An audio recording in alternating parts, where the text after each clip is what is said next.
Hey, what's going on, guys? Welcome back to Marriage, Money, and Mindset. We are your hosts. I'm Jared. And I'm Alexis. And welcome back to another episode of Marriage, Money, and Mindset. We come to you every Monday at 5 p.m. dropping content pertaining to marriage, money, and mindset, right? So we want to first thank the new subscribers and the existing subscribers for returning back to the channel. Thank you. Thank you. If you haven't subscribed, please consider subscribing. Click on that little button on your device that you're watching us on that says subscribe. And then also follow us on Instagram, on IG at Marriage, Money, and Mindset, right? Mm-hmm. So we are doing episode, 35 today, right? 35. Last week we did an episode, guys, on Roth IRA accounts where we talked about basically how to set up a Roth IRA, the advantages of a Roth IRA, things of that nature. So if y'all haven't checked that episode out, guys, make sure you go back and check it out. Check out the full episode. We have been getting some feedback, and we love the feedback, but just make sure that you're doing your research on a Roth IRA. Yeah. Because I can see how and even before that episode, and that's, like I said, back to education, guys, that's why we do certain episodes and pertaining to certain topics, because we want to, be resourceful and help educate on some of the things we know. Mm-hmm.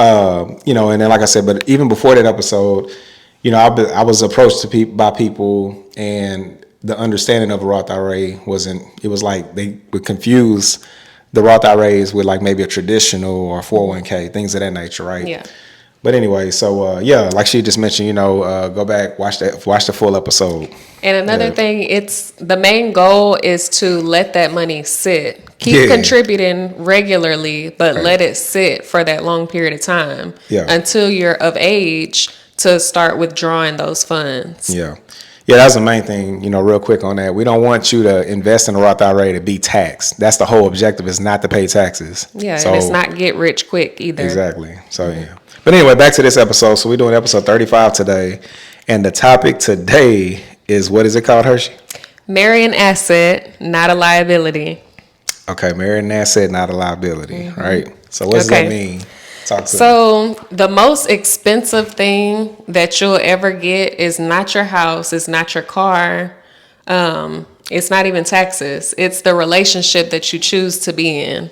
So your spouse, husband, wife, girlfriend, boyfriend, whatever, your relationship is the most expensive thing that you'll ever have to choose.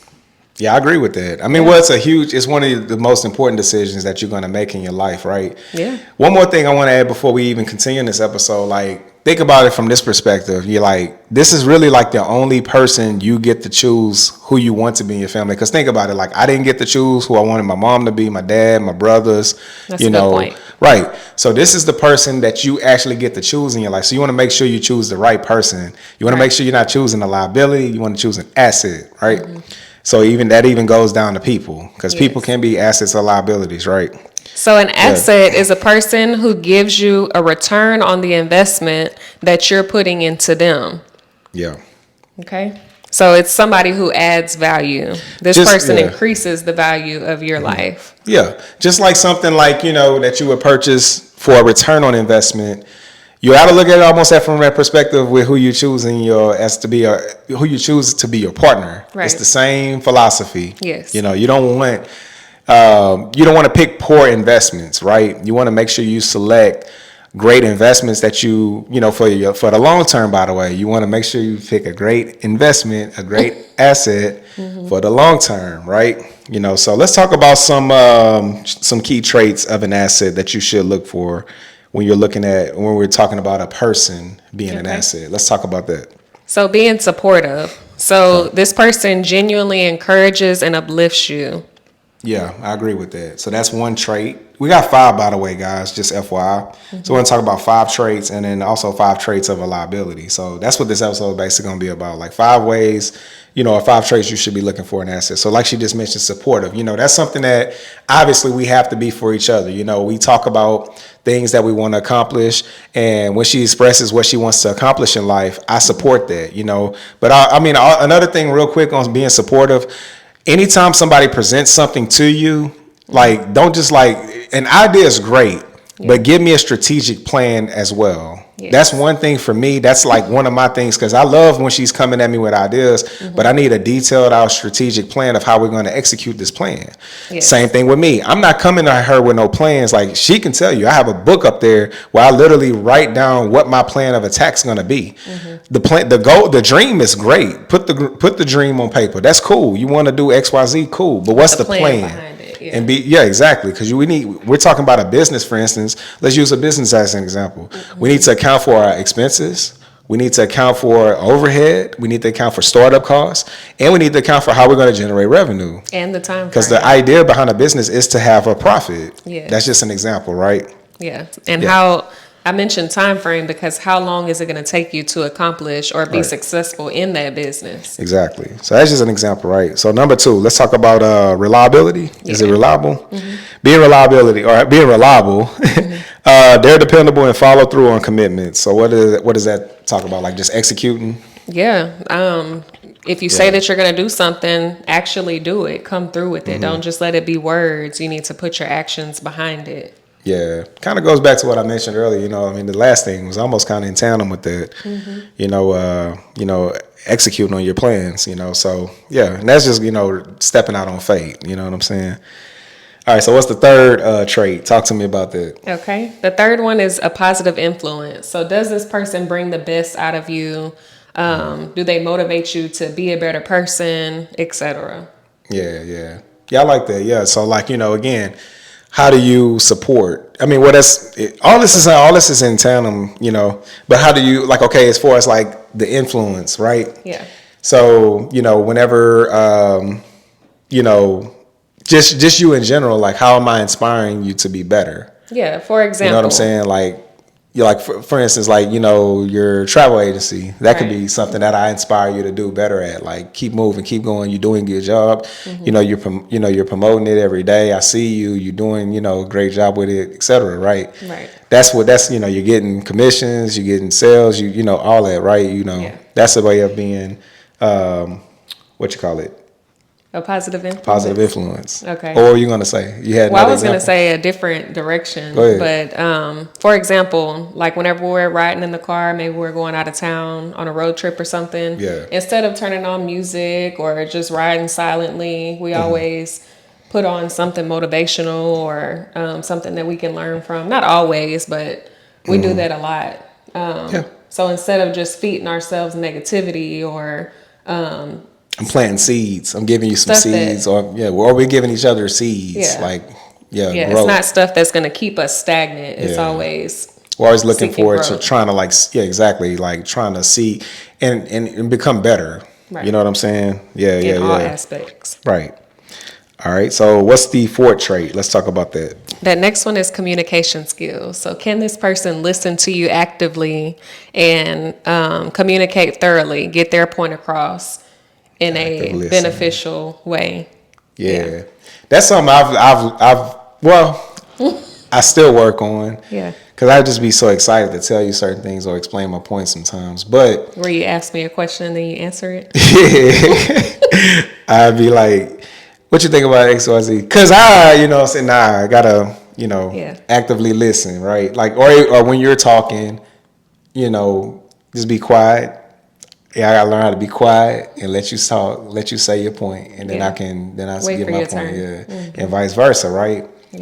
You know what I'm saying? So when I'm talking, zip it up for now, and then Hold you it open down. your mouth. Yeah. But no, just having good communication within your relationship.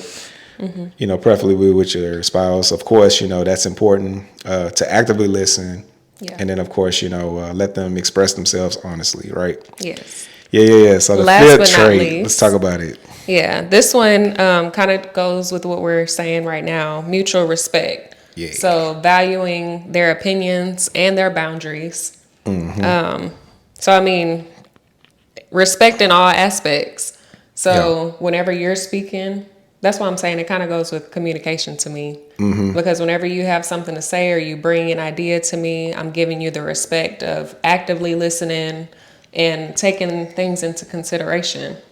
Right. Yeah, I mean, the respect is a must-have in a relationship. I mean, as far as like that being an asset, you definitely have to have someone who respects you. You know what I'm saying? That's something that, almost is, It's not a given because some yeah. people don't respect their No, I partners. know. No, I agree. Well, some people don't even respect themselves, though. That's true. So that's a problem in itself, too. You know what I'm saying? So just to give a few more examples of some assets or some traits of an asset, guys, like I'm just run down. I'm not going to talk about them much, but like trust, we talked about communication, mutual respect already. Love and affection, that's an asset. That's a good one. Yeah, share values and goals. Quality time. A lot of this stuff I'm noticing is almost like the love language book. Yes. You know what I'm saying? And then share responsibilities. That's also, where you could collaborate on household tasks, of course, finances and then decision making, but I always like to include you in our decision making on certain things, like even with what we talked about earlier today. That was an example of that. You know what I'm saying? We're going to keep that between us, what we talked about earlier for now. But anyway, so let's talk about the next part of this episode, which is a liability. The key traits of a liability. So 5 ways to know if you're a liability in your relationship. Yeah, before that, what is a liability? Talk about that first. So a liability costs you more than you're getting out of it. So they may be a good time, but not for a long time. I like this statement. Yeah, I'm here for a good time, not a long time. Right. That could be a liability statement too. I got you. Yeah. Yeah. Just the opposite. Oh, go ahead. I'm sorry. Yeah, the liabilities depreciate your happiness, your energy, your vision for the future. So all these things, if you notice that you started off here whenever you got with that person, and then you get with them and all those things start depreciating. Yeah.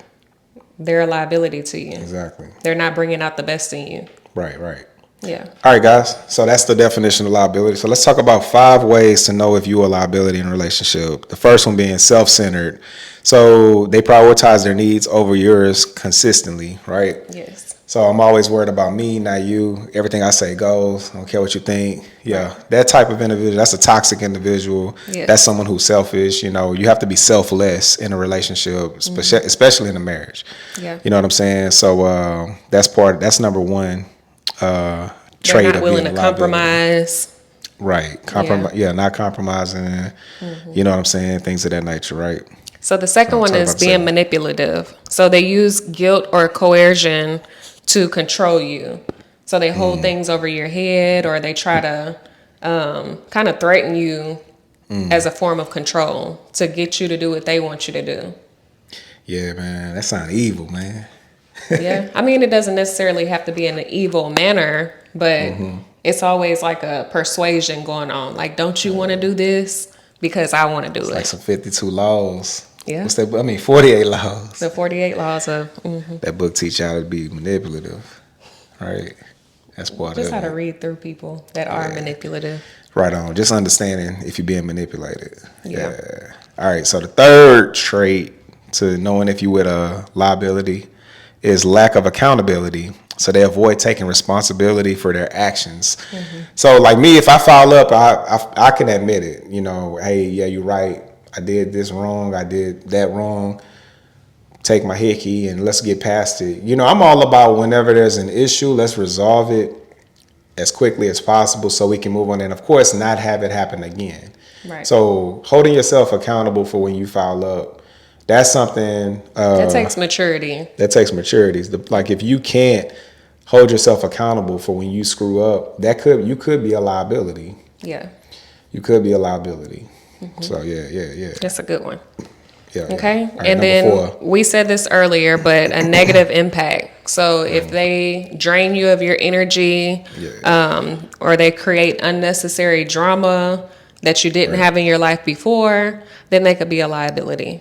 Yeah, man. That's never good. People that just have constant drama. And like you don't never have like the people that you say good morning, what's good about it? Yeah.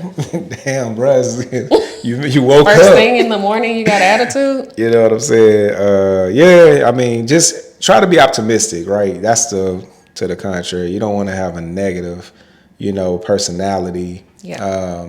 You want to be the person that people want to be around. Yeah. especially your spouse or your, partnering, whoever if you're not married yet. They should want to be around you. Like, I know Yeah. people, man, they on their way home from work, they going a long way. Yeah. Like, Or staying later at work, you or know, staying, if they go out, they like, want to nah, stay later out. I ain't going home right now, man. She's still up. I'm gonna wait till she get a little tired. Yeah, that's real. Yeah. That's real. I'm joking about it, but that's real, man. Like, people really do that, and yeah, man. So that's because they don't want to go to a negative It's not environment. peaceful. Yeah. It's not peaceful. Your man. home should be So, your safe place. right. It should be the place of peace. Yeah.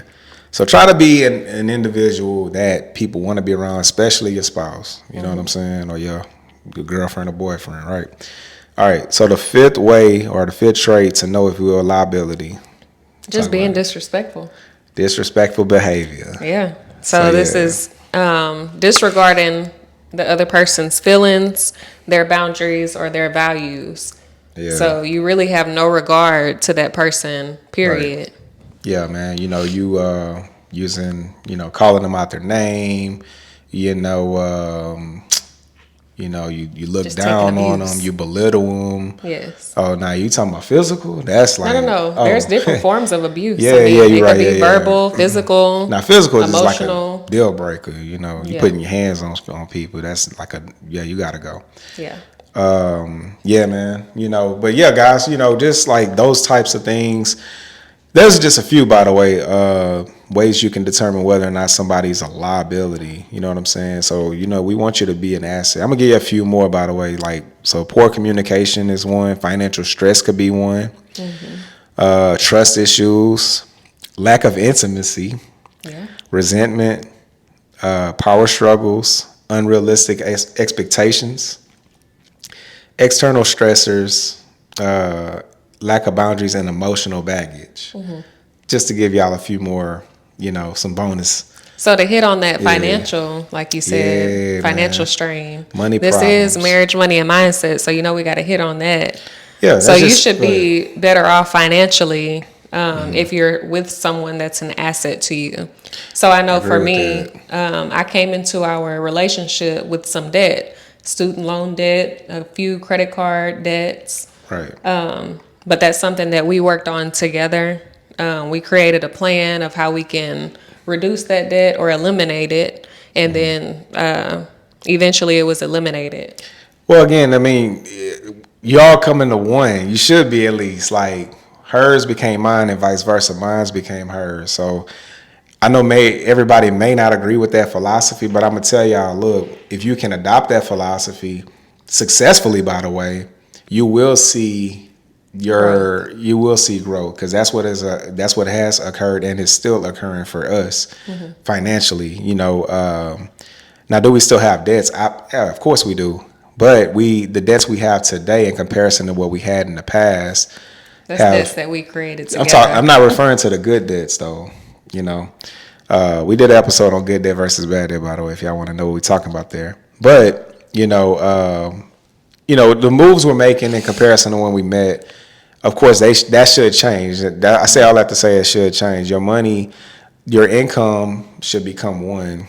And then, of course, that way you don't have disagreements over finances, and that can strain the relationship. That's what you're not wanting to have happen. And that's one of You the know what I'm top saying? reasons Yeah. for divorce. Yeah, we have to hit on that. Yeah. I mean, if you can tackle the finances side of marriage, then you have a So if you're big not, I'm gonna just be honest, man. If you're not ready to be one financially with your significant other, look, just avoid.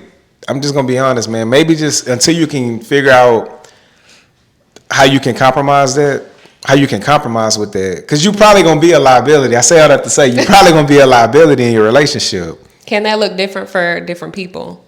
Becoming one in your finances. Because you don't have to have just one account where it's a joint account with both of you guys. That's what I'm saying. Yeah. It's different No, ways. we don't. Yeah, no. We don't. Let's talk about it.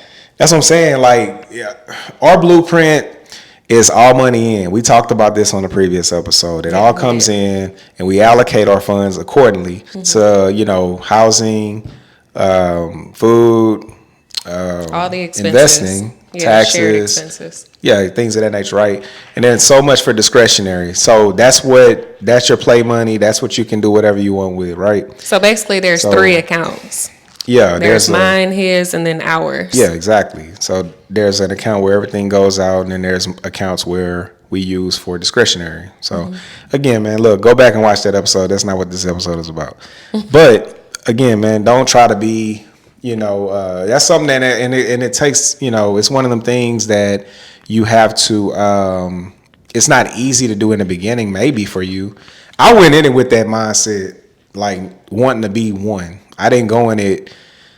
It wasn't too challenging for me to adopt because that was my intention. Right. So again, back to, try to, if you're a person that maybe struggles with that type of commitment or that type of compromise, maybe just, talk about it with your significant other. Like, hey, how do you feel about our expenses or our finances if it was to look like this? Like, what would be the plan? Like, talk about that. Like, what would be our plan if we were to become one? And do you feel like it's worthy to share your vision or let them give you their vision first? That's what I want to know. To me, it doesn't matter if I share first or you share first, but I think that both of our opinions need to be put on the table. And then from there, we can come to a compromise. Because the reason I ask is because, like, if I was to come to you, like, day one and ask you, hey, what do you think our finances should be like if we were to become one? Mm-hmm. Maybe, like, I think presenting it is a better way of doing it because, like, first of all, I could probably be hitting you off guard with that. You may not have an answer prepared if that was to ever be asked. And if it's already in my head, like, I already have an idea, maybe I could share with you what my thoughts are, and then then that may encourage you to, maybe have some insight on as to like how we could do that. Like, you know what I'm saying? Like, that doesn't make sense to me. Well, I mean, you could catch somebody off guard with that. That's what I'm saying. I mean, you want to present it at the right time. You don't want to be on your first date and say, okay, whenever we get together in a serious relationship, then how we going to do our finances? How about this? You as an individual have a presentation, but also have a response if you're asked that. Have both. Right? Okay. So that could be some homework. That could be our homework, right? So if you haven't had that conversation yet with your significant other, like if y'all not married yet, make that your homework. Mm-hmm. Have a presentation that you would like to share with your significant other if you would like to know how y'all's finances would look, but also have an answer if you're asked that question as to what you feel like y'all's finances should look like if she beat you to the chase, if your partner beat you to the chase, right? Make sense? No, I don't understand beating each other to the chase. It's just a conversation like it's anything just a else. Conversation, but I'm saying like have a response if you're asked that, but also have a presentation. What's so difficult for that? It's just a conversation. Huh? No, I'm saying it's a conversation, but I'm saying like what's wrong with already having that like in your pocket?